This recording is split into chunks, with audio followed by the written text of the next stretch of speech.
Hi friends, அனைவருக்கும் வணக்கம். இந்த வீடியோவில் என்ன பார்க்க போறோம் அப்படின்னா, டிஎன்பிஎஸ்சி குரூப் 1 2025 கேட்கப்பட்ட கரண்ட் அஃபேர்ஸ் கொஸ்டின் அனலைசிஸ் தான் வந்து பார்க்க போறோம். இதுல வந்து எங்கேருந்து கேட்டிருக்காங்க, எந்த நியூஸ் பேப்பர்லேருந்து கேட்டிருக்காங்க, எந்த மந்த்லேருந்து கேட்டிருக்காங்க அப்படிங்கிறத டீட்டெயிலாக பார்க்க போறோம். உங்களுக்கு வந்து இந்த வீடியோ ரொம்ப யூஸ்ஃபுல்லாக இருக்கும். வீடியோ எண்டில் வந்து குரூப் 4க்கு மாநில திட்டங்கள், மத்திய அரசு திட்டங்கள், அதே போல எத்தனை மாசத்துக்கு நீங்க வந்து கரண்ட் அஃபேர்ஸ் வந்து படிக்கணும் அப்படிங்கிறத வந்து எப்படி வந்து ஷார்ட்டாக படிக்கிறது அப்படிங்கிறதையும் டீட்டெயிலாக வந்து வீடியோ எண்டில் சொல்லியிருக்கேன். அதனால வீடியோ ஸ்கிப் பண்ணாமல் எண்ட் வரைக்கும் பாருங்க. ஓகே, நம்மளுடைய வீடியோஸ் எல்லாம் பிடிச்சிருந்துச்சுன்னா லைக் போட்டு பாருங்க. உங்களுடைய சப்போர்ட் தான் எனக்கு மோட்டிவேஷன். ஓகே, வாங்க பார்க்கலாம். விக்டர் அம்ரோஸ் மற்றும் கிரே ரவுபுன் ஆகியோரின் எந்த கண்டுபிடிப்புக்காக மருத்துவத்தில் நோபல் விருது வழங்கப்பட்டது? இது பாத்தீங்க அப்படின்னா அக்டோபர் 7, 2024 தி ஹிந்து பேப்பர்ல வந்திருக்கு. இந்த நியூஸ் வந்து அக்டோபர் 7, 2024 தி ஹிந்து பேப்பர்ல வந்து இந்த நியூஸ் வந்து வந்திருக்கு. ஓகேவா, இது 2024 நோட் பண்ணிக்கோங்க. நான் வந்து வீடியோ எண்டில் வந்து உங்களுக்கு குரூப் 4க்கு எப்படியெல்லாம் படிக்கணும், எந்த மந்த் வரைக்கும் படிக்கணுங்கிறத நான் டீட்டெயிலாக சொல்றேன். ஓகே, அடுத்த கேள்வியை பாருங்க. பின்வரும் கூற்றுகளில் எவை ககன்யான் விண்வெளி திட்ட வீரர்களை தேர்ந்தெடுத்தல் மற்றும் பயிற்சி குறித்து சரியான கூற்றுகள்? இது நியூஸ் பேப்பர்ல எப்போல்லாம் வந்திருக்கு, இது வந்து கண்டினியூவா வந்திருக்கு நியூஸ் பேப்பர்ல பாருங்க. ககன்யான் திட்டம் 2027 ஆண்டின் முதல் காலாண்டிற்கு மாற்றப்பட்டது என்று இஸ்ரோ தலைவர் கூறுகிறார். இது பாருங்க, மே 6, 2025 தி ஹிந்து பேப்பர்ல வந்து வந்திருக்கு. மே 6, 2025 ஹிந்து பேப்பர்ல வந்திருக்கு. அடுத்தது வந்து டிசம்பர் 1, 2024 தினமணி பேப்பர்ல வந்திருக்கு. அடுத்தது பிப்ரவரி 27, 2024 ஹிந்து தமிழ் பேப்பர்ல வந்திருக்கு. அடுத்தது 18 அக்டோபர் 2023 இஸ்ரோ வெப்சைட்ல இதை பத்தி டீட்டெயிலா போட்டிருக்காங்க. ஓகே, இது வந்து கண்டினியூவா வந்துகிட்டே இருந்திருக்கு. அப்போ நம்ம என்ன பண்ணணும்னா இதை வந்து எல்லாத்தையும் நம்ம ஹிண்ட்ஸ் எடுத்து படிச்சிருக்கணும். ஓகேவா, அடுத்தது பாருங்க. பின்வருவனவற்றில் எது முதல் இந்திய புவிசார் செயற்கைக்கோள்? இது வந்து பாருங்க, மார்ச் 12, 2024 தி ஹிந்து பேப்பர்ல வந்திருக்கு. இப்போ இதுக்கான விடை பாருங்க. இந்தியாவின் முதல் புவிசார் செயற்கைக்கோள் வந்து ஆப்பிள் 1981 ஏவப்பட்டது. இதுதான் வந்து முதல் புவிசார் செயற்கைக்கோள். அது வந்து நமக்கு ஆப்ஷன்ல இல்லை. அப்படிங்கிற பட்சத்துல இன்சாட் 3Dங்கிறது ஒரு புவிசார் செயற்கைக்கோள் தான். ஆனா வந்து அது எப்ப ஏவப்பட்டதுன்னா 2013. அப்ப இது வந்து முதல்னு சொல்ல முடியாது. ஆனா இது ஒரு புவிசார் செயற்கைக்கோள், முதல்னு சொல்ல முடியாது. அப்ப ஆப்ஷன்ல வந்து ஆப்பிள் இல்லைங்கிறதுனால அப்ப வந்து இன்சாட் 3D வந்து எடுத்துக்கலாம். அடுத்தது, கீழ்கண்ட வாக்கியங்களை கருதுக, சரியான விடையை தேர்ந்தெடுக்க. இது வந்து இந்த டீட்டெயில்ஸ் நம்ம நேற்றுக்கே வீடியோவில் பார்த்தோம். இது வந்து தமிழரசு இதழில் வந்து ஜனவரி மாத தமிழரசு இதழில் 2025 அதுல வந்து இது ஃபுல்லாவே எல்லா டேட்டாவுமே அதுல இருக்குது. ஓகேவா, அதை நான் நேற்றுக்கே காமிச்சிட்டேன் உங்களுக்கு. அடுத்தது, பிரதான் மந்திரி ஜன்ஜாதி ஆதிவாசி நியாய மகா அபியான் திட்டத்தின் நோக்கம். இது பாத்தீங்க அப்படின்னா தி ஹிந்து பேப்பர் ஜனவரி 31, 2025 தி ஹிந்து பேப்பர்ல வந்து பிஎம் ஜன்மன் தொகுப்பின் கீழ் வீடுகளை விரைவாக அனுமதிப்பதற்கு பழங்குடியினர் விவகார அமைச்சகம் ஒப்புதல் அளித்துள்ளது வந்திருக்கு. ஓகே, அடுத்த கேள்வி. பின்வரும் திட்டங்களை அந்த திட்டங்களின் பயனாளிகளுடன் பொருத்துக. இது பாத்தீங்க அப்படின்னா மே 1, 2025 அதாவது இந்திய கவர்மெண்ட் வெப்சைட்ல பிரஸ் ரிலீஸ்ல வந்திருக்கு. ஓகேவா, இதுல கேட்டிருக்கக்கூடிய திட்டங்கள் அனைத்துமே வந்து எங்க இருக்கு அப்படின்னா இந்திய கவர்மெண்ட் வெப்சைட் வந்து பிரஸ் ரிலீஸ்ல வந்து எல்லாமே வந்திருக்கு. அது வந்து என்ன மாதிரி திட்டங்கள் வந்து நீங்க படிக்கணும், அதுல உள்ள எல்லா திட்டங்களும் படிக்கணுமா அப்படிங்கிறத நான் வந்து டீட்டெயிலா சொல்றேன். அடுத்து வந்து அது எல்லாமே அதுல இருந்து எடுத்ததுதான். அடுத்த கொஸ்டின் பாருங்க. தமிழ்நாடு அரசின் முன் முயற்சிகள் பற்றிய பின்வரும் அறிக்கைகளில் எவை சரியானவை? இது பாருங்க, ஜனவரி 23, 2025 தி ஹிந்து பேப்பர்ல என்ன வந்திருக்கு அப்படின்னா, அம்பேத்கரின் படைப்புகளின் தமிழ் மொழிபெயர்ப்பு டிசம்பர் 6ஆம் தேதிக்குள் 100 தொகுதிகளாக முடிக்கப்படும், வெளியிடப்படும் சொல்லியிருக்காங்க. அடுத்தது வந்து அதுலேயே வந்து தினமணி பேப்பர்லேயும் வந்திருக்கும். இந்த 5 கோடி நிதி ஒதுக்கீடு அப்படிங்கிறது வந்து தினமணி பேப்பர்லேயும் வந்திருக்கும். அடுத்தது பாருங்க, ஜனவரி 12, 2025 தினத்தந்தியில வந்து உலகளவில் தமிழ் மொழி மற்றும் கலைகளை மேம்படுத்துவதற்காக ரூ. 10 கோடி நிதியை முதல்வர் ஸ்டாலின் அறிவித்துள்ளார். அதாவது இதுக்கு வந்து 1 கோடி நிதி ஒதுக்கீடு தான். தமிழ் பரப்புரை கழகம் அமைக்க ஆரம்பத்துல வந்து 1 கோடி நிதி ஒதுக்கீடு பண்ணியிருக்காங்க. அதுக்கு பிறகு வந்து அதை மேம்படுத்துவதற்காக ரூ. 10 கோடி நிரந்தர நிதி வந்து ஒதுக்கியிருக்காங்க. இது வந்து தினத்தந்தி பேப்பர்ல வந்தது. ஓகே, அடுத்தது 8 செப்டம்பர் 22 ஹிந்து தமிழ் பேப்பர்ல வந்து டெல்லி ஜவஹர்லால் நேரு பல்கலைக்கழகத்தில் தமிழ் இலக்கியவியல் தனித்துறை தொடங்க ரூ. 5 கோடி நிதி.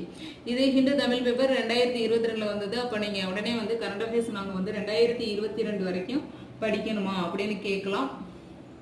இல்லை, படிக்க வேண்டியதில்லை. அதுக்கான நான் ஐடியாவையும் வீடியோ எண்டில் என்னங்கிறத சொல்கிறேன்.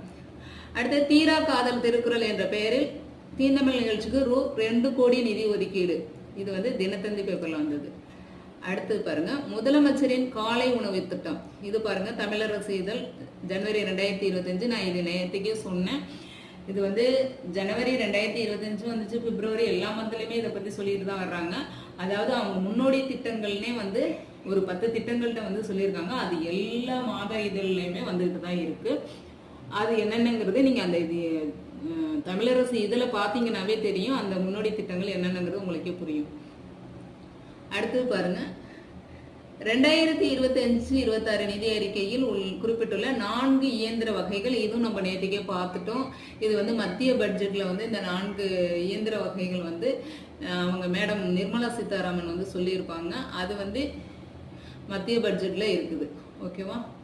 அடுத்தது இது வந்து பிப்ரவரி 1, 2025 வெளிவந்த நியூஸ் மத்திய பட்ஜெட்ல. அடுத்து முதலமைச்சரின் தமிழ் புதல்வன் திட்டம் குறித்து சரியான சொற்றொடரை தெரிவு செய்க.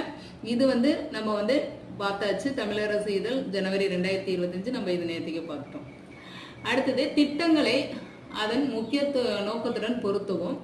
இது பாருங்க, இந்த திட்டங்கள் எல்லாம் வந்து எங்க இருக்கு அப்படின்னா நம்மளுடைய தமிழ்நாடு வெப்சைட், தமிழ்நாடு கவர்மெண்ட் வெப்சைட்லேயே இருக்கு. என்ன அப்படின்னா ஊரக வளர்ச்சி மற்றும் ஊராட்சி துறை, அதுலேயே அவங்க என்ன பண்ணியிருக்காங்க, தமிழ்நாடு கவர்மெண்ட் வெப்சைட்லேயே வந்து பிரித்து கொடுத்துருக்காங்க. அதாவது மாநில அரசு திட்டங்கள், மத்திய அரசு திட்டங்கள்னு சொல்லிட்டு ஊரக வளர்ச்சி மற்றும் ஊராட்சி துறை திட்டங்கள் கொடுத்துருக்காங்க அந்த வெப்சைட்டுக்குள்ள.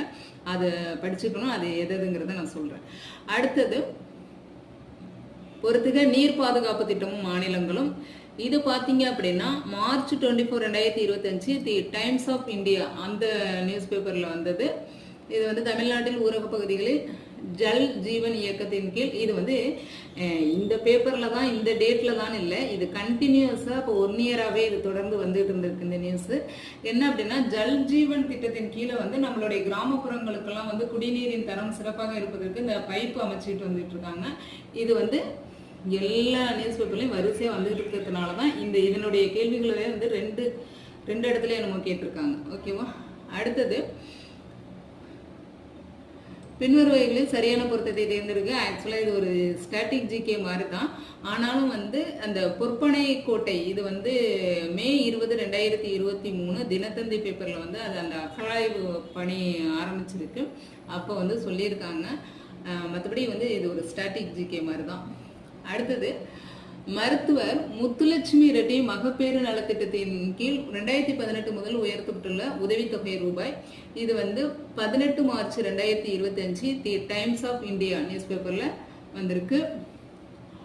அடுத்தது பாருங்க, நலத்திட்டங்களை சரியான பயனாளிகளுடன் இணைத்து காட்டவும். இந்த திட்டங்கள்லாம் வந்து நம்ம பார்த்தோம் இல்லையா, நான் சொன்னேன் இல்லையா, இதுவும் வந்து ஊரக வளர்ச்சித்துறை, அதாவது ரூரல் டெவலப்மெண்ட் இதுன்னு சொல்லிட்டு இது வந்து இந்திய கவர்மெண்ட் வெப்சைட்லேயும் இருக்குது, தமிழ்நாடு வெப்சைட்லேயும் இருக்குது. இது வந்து எந்தெந்த திட்டங்கள் படிக்கணுங்கிறத நான் வந்து அப்புறம் சொல்கிறேன். அடுத்தது வந்து இதுவும் வந்து திட்டங்கள் தான். அடுத்தது இதுவும் திட்டங்கள் தான். அடுத்து பாருங்க, ஜல் சக்தி திட்டம். இது பாருங்களேன், தினத்தந்தி மே 20, 2025 தினத்தந்தி பேப்பர்ல வந்தது. இது கண்டினியூவா அந்த திட்டத்தை பத்தி சொல்லிட்டே வந்திருக்காங்க. அதனாலதான் அதுல கேள்விகள் இடம்பெற்றுள்ளது. அடுத்தது வந்து இது வந்து தமிழ்நாடு திட்டங்கள். இந்த தமிழ்நாடு திட்டங்கள் வந்து தமிழரசு இதழில் வந்ததுதான் அப்படியே கேட்டிருக்காங்க. அடுத்தது பாருங்க, இது வந்து மாநில பட்ஜெட்லேருந்து கேள்வி இடம்பெற்றது. இது பார்த்தீங்க அப்படின்னா இந்த மார்ச் 14, 2025 தி எக்கனாமிக் டைம்ஸ் அந்த நியூஸ் பேப்பரில் வந்து இது வந்திருக்கு. அடுத்து தமிழக முதலமைச்சரின் சூரிய ஒளியில் இயங்கும் பசுமை வீடு திட்டம், இதுவும் வந்து தமிழரசு இதழில் பிப்ரவரி 2025 இதழில் வந்திருக்கு.